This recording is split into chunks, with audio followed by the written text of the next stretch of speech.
So I'd like to introduce Shanta Premawardana from the OMNIA Institute, who is presenting today. Welcome, Shanta.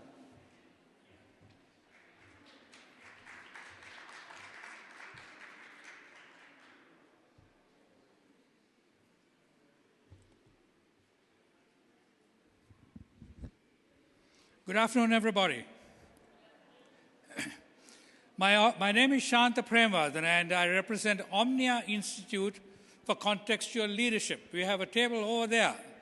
Go visit and we'll talk, okay? I know you all have been sitting here for a while. In all the trainings that we do, we start with one important statement, which I want to do with you now, because I want to make this somewhat interactive. Okay? And that is this. Ready? Say after me. We are the leaders we've been waiting for. We are the leaders we've been waiting for. We are the leaders we've been waiting for. Now give yourselves a big hand, because you are the leaders we've been waiting for. No one else. I want to introduce you to a new thought or a word that we are experimenting with, so that you all understand where we are in our own process. And the word is a new public square. A new public square. I'm going to come down here in a minute and ask you what images conjure up in your mind when I say new public square. Public what? Square, a new public space. Huh? What comes to mind? Where people share their thoughts and enjoy each other's company. Enjoy each other's company, share their tasks. How about you? Same thing. Ma'am? Where people get together in a new way. Get together in new ways. How about you? How about you? Good luck. Just the first thought that comes to Subhanallah. mind. Pass. Okay. How about you? No? New public square. Oh.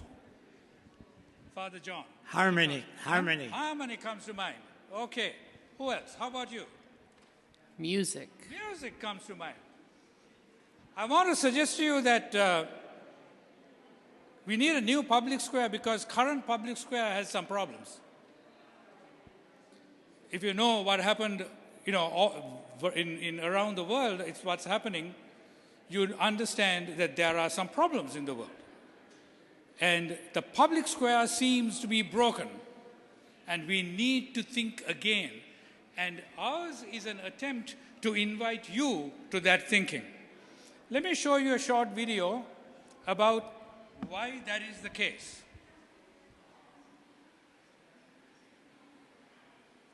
Take a quick look at this.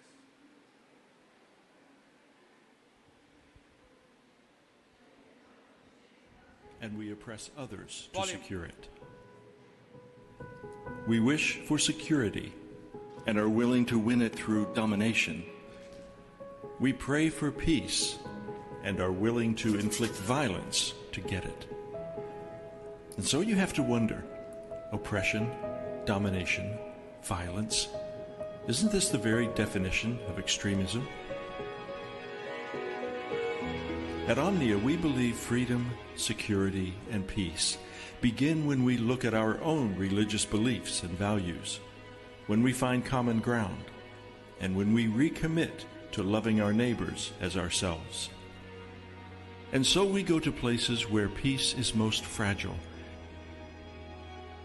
And from those places, we create Interfaith Peacemaker teams to build change from within. It's working in Nigeria, where OMNIA's Interfaith Peacemaker teams, Christians and Muslims, are helping to stop young people from joining Boko Haram. It's working in Chicago, where pastors are teaching communities what loving your neighbor looks like.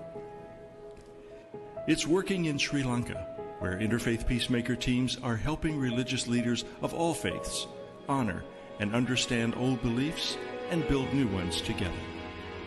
OMNIA is building interfaith peacemaker teams here and around the world, and we want you to join us in that effort.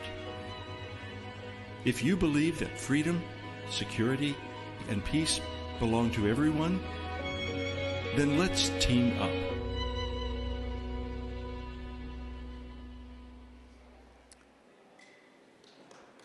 Thank you. Yes, thank you.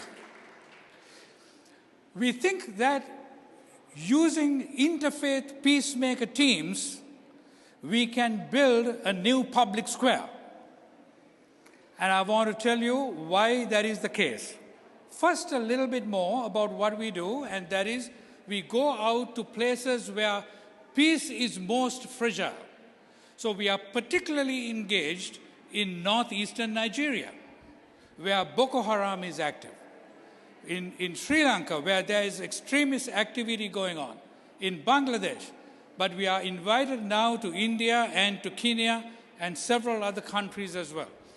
These are places where religion does not work with the harmony and the music and the peacemaking that you all normally want to associate with religion, but it is corruption of religion in order to create an extremism that becomes violent. So the alternative is an interfaith peacemaker teams that stands against that and creates a movement that changes the culture and the society in order to make it work. I want to show you another short video about a place where we are very engaged in, and that's northeastern Nigeria. And here's here are the words of a young man who came out of Boko Haram, the deadly terrorist organization, and came into our training. But here's what he said about what life in Boko Haram is like. Take a look.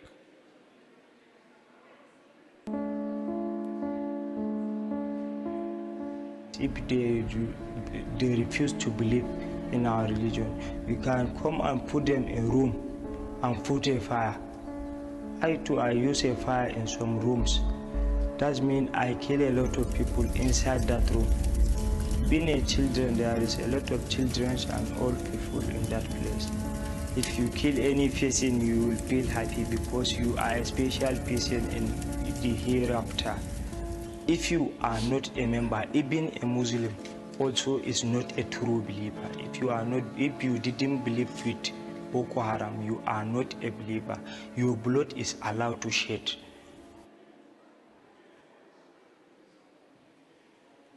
If you are not a believer with Boko Haram, you may be Muslim, you may be Christian, you may be any other religion, it does not matter. Your blood is allowed to shed. That's the level of extremism we are dealing with in northeastern Nigeria. Here we have interfaith peacemaker teams, 71 of them in a state called Gombe State. And all of those people are engaged as Muslims and Christians in an interfaith peacemaker team. And they are the ones who are able to make that change happen in that country. Because you see, for decades, there has been an antagonism between Muslims and Christians. And it is to that space, that gap, that extremisms like Boko Haram's come in. And so to be able to work together as Muslims and Christians creates an opportunity for the whole culture to change. That's the whole point. You get it? Understand what I'm talking about? Okay. So we are doing this now in Nigeria, in Sri Lanka, and in Bangladesh. And we will go to other places as well. What I want to tell you is about what we are working on is that now that we seem to have sharpened, tested, figured out how to make this work in some of the most difficult places, What we are working now is on how do we make this work in Chicago? How do we make this work in different parts of the United States? As you understand, the public square is broken. We are polarized. As a nation, we are polarized according to race, according to religion, according to political ideologies. We are so polarized. How do we change that as a culture? One way to do it is to bring religious people together so that they may work together in order to make change happen. It's one thing for religious people to come together and have great conversations and dialogue. I've done that for years and years. But it's another thing for religious people to come together and do something in their community that will make something happen. I want to tell you a couple of stories. That young man you saw came out of Boko Haram. He's a Muslim. He came to our training and decided that he is going to give up his life as a terrorist and become an entrepreneur. We helped him start a barbershop. And so he is cutting people's hair. This is our colleague whose hair he's cutting right now. But here's the key. He made a promise and a commitment to the group that day that when he is going to hire people to help in his barbershop, he's going to hire Christians. You all may think this is a simple thing. It is not a simple thing. It is a major step for a Muslim person to say, I'm going to hire Christians in order to help me. Same thing happened with two Christian young women who started a dressmaking shop. And they said, we are going to hire only Muslim women to help us. Here they are. That's a major step. It's one thing to run a business, run a barbershop or a dressmaking shop. That in itself is good. Okay, so we got that part. But what is really interesting is that Muslims making the commitment to hire Christians and Christians making the commitment to hire Muslims. Isn't that right? That's the change that we are looking for. Okay. I'll tell you another story.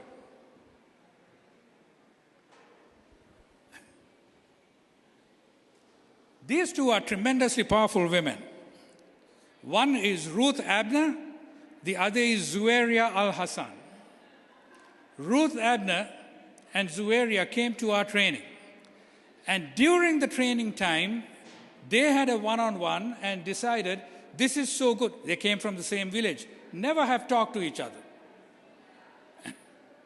This is so good, we are going to go back and tell the women in our village that they must build relationships with each other. This was December of 2017. In March the following year, when I went there were 22 women who came to see me who said, we have now built relationships, help us to decide what to do next. 11 pairs, Muslims and Christians, they are the ones who came to see me, not just 22 women. 11 pairs of Muslims and Christian women. October when I went, there were 120. I have a picture of that. In October when I went, there were 120. And they said, what are we going to do now? Well, they decided to do one thing. In February of 2019, there was a general election in Nigeria. And general election has always accompanied by election-related violence. And the women decided, we are going to stop the election-related violence this time. How did they do that? They brought 2,000 women together for a community meal. They brought the food, organized the thing, and 2,000 women turned up. And they said to the women, we are going to make a commitment to stop our husbands and sons from committing violence. We are going to tell them, if you commit violence, you're not coming home, or we aren't going to cook dinner for you tonight. And they stopped the violence.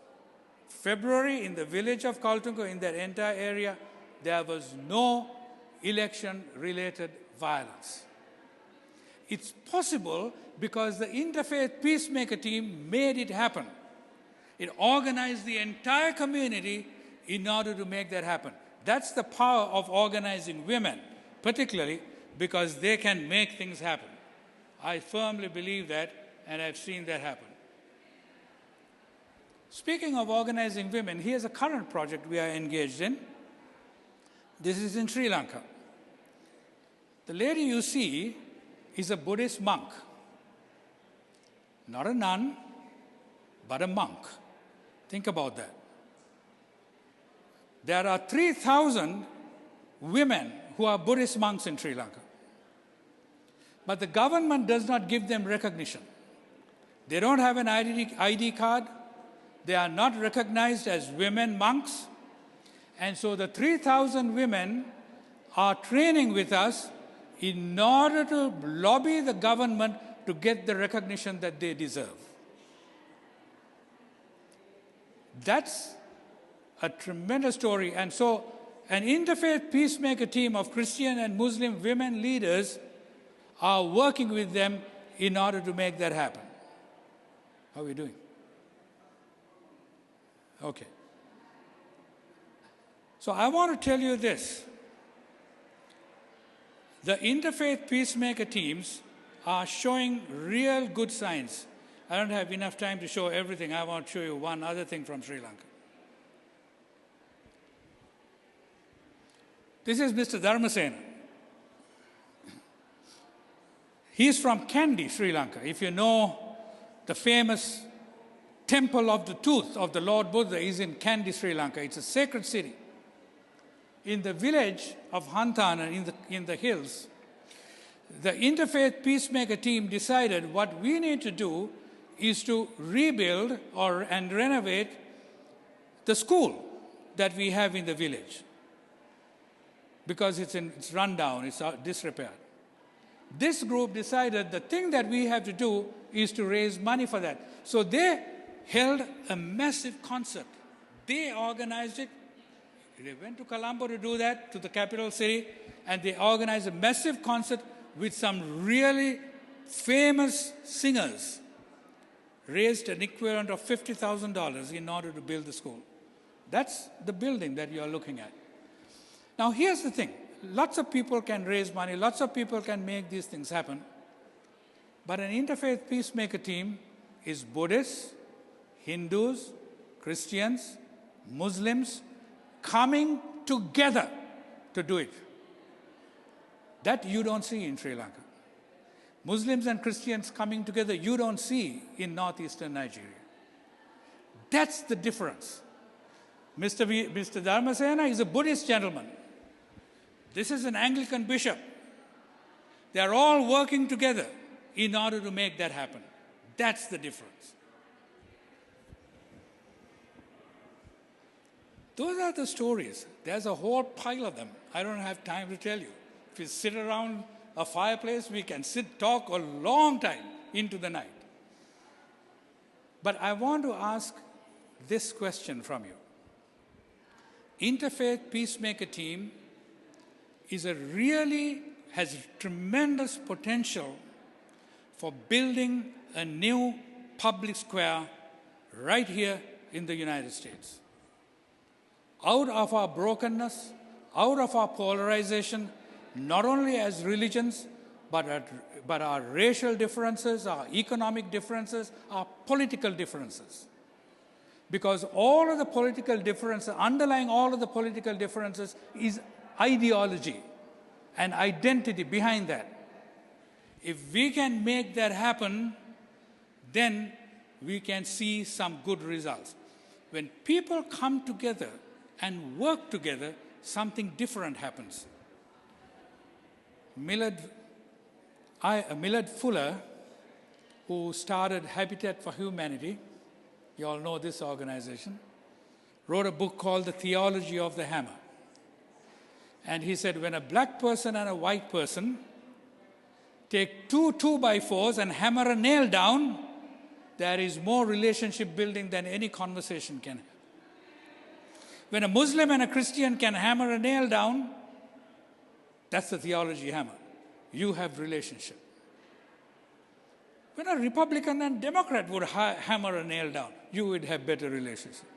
When they would address poverty, then they would build a house. When they would address healthcare, when they would build a school, there'll be more things happening. How do you make that happen in Chicago? That's the question that I have for you. Desperately needed a new public square. A prescription, build new interfaith peacemaker teams in Chicago. If you are interested, talk to me. Talk to my colleagues sitting right over there. And we'd make it happen together with you. Is there any 2 minutes for for questions or discussion? No? Are we flat out of time? Okay. Come talk to us. We are at the corner. Oh, interesting. One little interesting slide. Since this is a Parliament event, I want to be sure that you all knew this. In Toronto, in November, at the Parliament of the World's Religions, the Parliament recognized the work that we do and offered us its prestigious Paul Karras Award, for which we are enormously grateful to the Parliament of the World's Religions. Thank you very much, everybody. Really appreciate your listening. Come talk to us.